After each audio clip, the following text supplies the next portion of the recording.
Hello, welcome back to my channel. Thank you so much for joining me today. I know it's been just a minute since I've released a new video, so I'm gonna make this one really good. We are going to work on a finish today that I absolutely love. I'm gonna show you from start to finish how you achieve it, what products you use, and what it looks like on a piece of furniture. So let's go ahead and get started. Okay, slight change in our plan. I was gonna go ahead and utilize one of the cabinet doors that I have. I have a bunch of them that have been taken off pieces of furniture over the years, and I've kept them for video purposes, for demonstration. However, I have a piece in the spray room that I wanna do the top on, and I figured why not do this look? So let me show you the piece. I actually was sanding it 2 minutes ago. I just started it and realized, wait, stop, hold on. Let me actually showcase this in the video. So let me show you what we're working with. Here's the piece. I literally just started sanding it. So this is step number 1. I don't use chemical strippers, not a fan, never have been. I've used them over the last 10 years, maybe 2 or 3 times.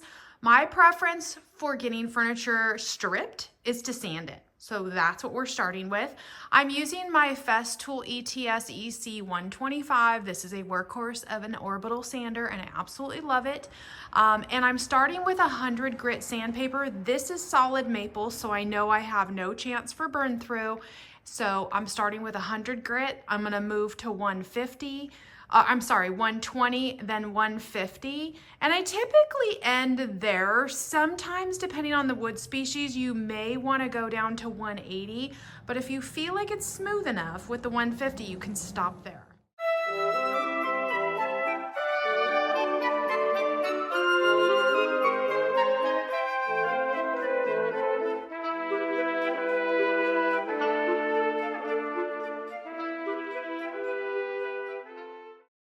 Okay, hold on. I have a better idea.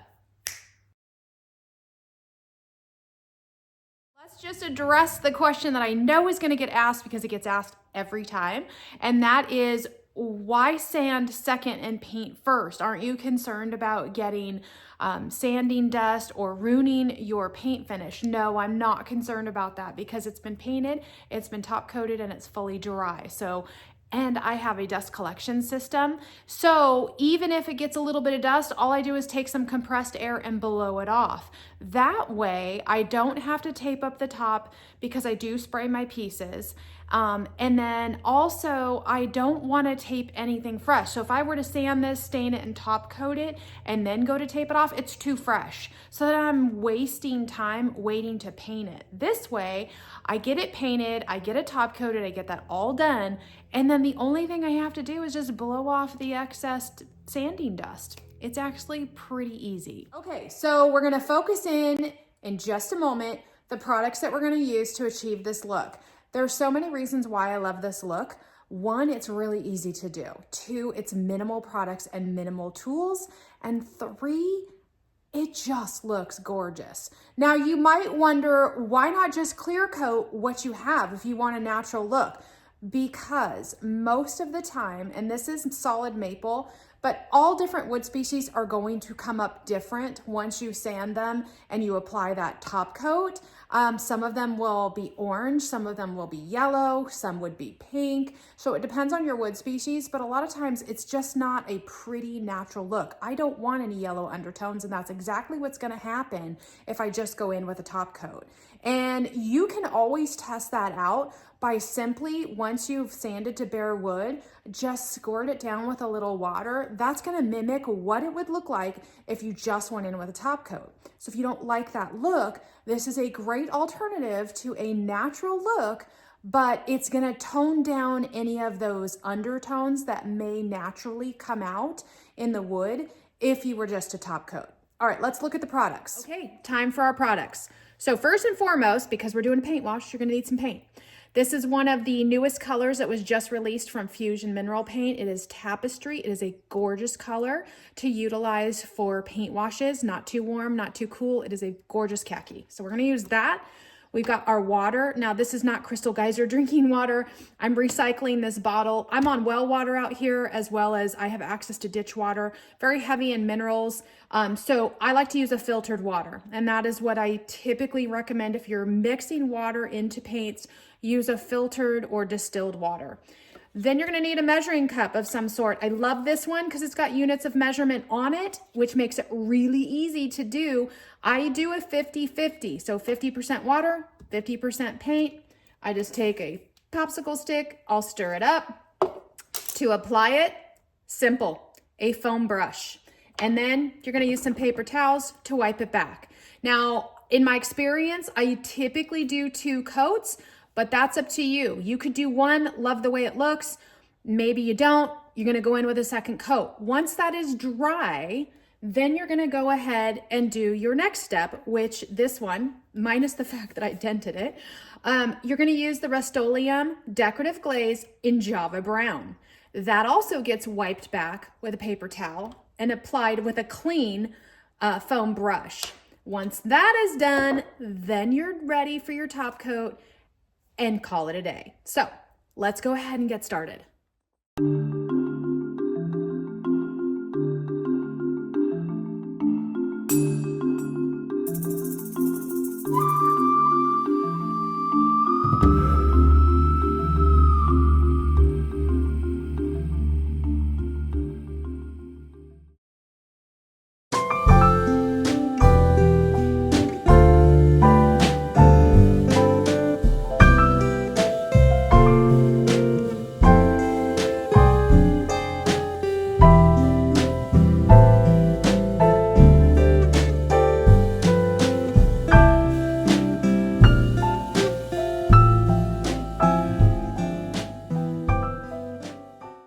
So we have our first coat on.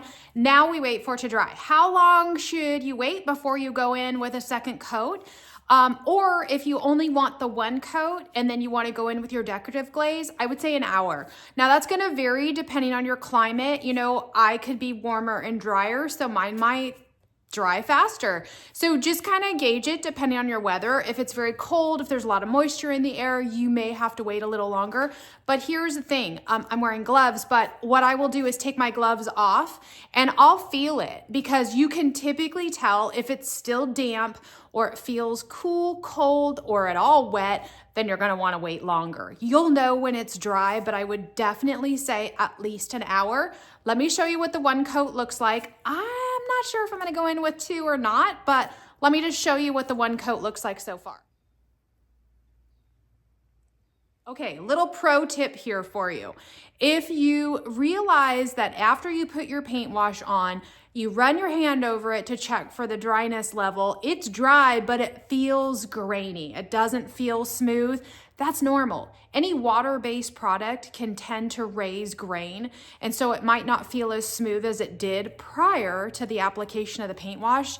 No worries. Go in with a sanding pad. I love my rad pads by Surf Prep. I have them in every single grit that they make, and I just go over it real quick. This is the super fine, and that's what I would recommend, and it'll knock down any of that raised grain, and it'll become instantly smooth again, and it won't remove your finish. So this is something really great to have on hand, and I will make sure I link them below in the show notes. Now we're ready for our next step, and that is the decorative glaze. Now, I like to do this step with it because it is very concentrated as far as the color goes. And when you thin it out or make more of a wash out of it, it tends to apply, in my opinion, a little easier. It applies a little bit more sheer, and you have a little more control over how the final finish is gonna look. And I don't want it to look like it's stained. This is a very concentrated color glaze, so I do the same thing I do with the paint wash, and that is water it down. So we're gonna basically just go in using the same cup. I washed this out, and I'm gonna go in with a 1-to-1. So I'm gonna go in with 50-50, water and glaze. And we're gonna do the same thing where we just pour it in, and then we're gonna stir it up and apply it with a foam brush. So let's go ahead and...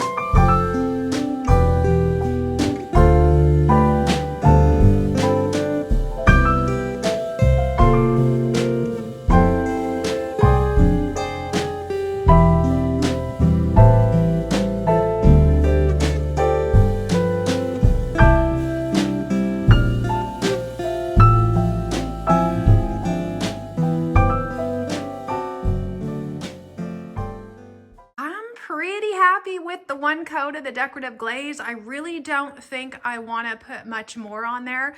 And as you can see, you still get that beautiful natural look. You still see the wood grain, and it is even going to look much better once we top coat it, because right now it's a little bit matte, a little bit dull, but once we put our satin top coat on it, it's going to be gorgeous. I mentioned the final step, which is top coating. I'm not going to actually top coat this piece in this particular video. I'm going to push it into my spray room and top coat it. And so I do want to share the product that I'm going to use, and I will also link a video that I have here on my channel showcasing top coating, getting a spray-like finish with a brush, and you can absolutely do it. I'm kind of losing a little bit of time here though on this project, so I am going to spray this one, but I want to share what product I'm going to use. That is the Fusion Ultra Guard. This is rather new. It just came out. I've used it a couple of times. I have brushed it and I have sprayed it, and it's awesome. So it comes in two finishes, satin and flat. I prefer satin.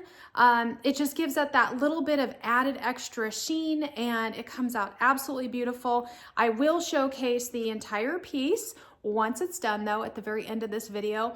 As well, I did a whole piece in this look, and I'm going to showcase that too. So you can see the top that we did today, and you can also see an entire piece that I did exactly the same way. No chemical strippers. I sanded the whole entire piece down, and I did this particular finish on that piece as well.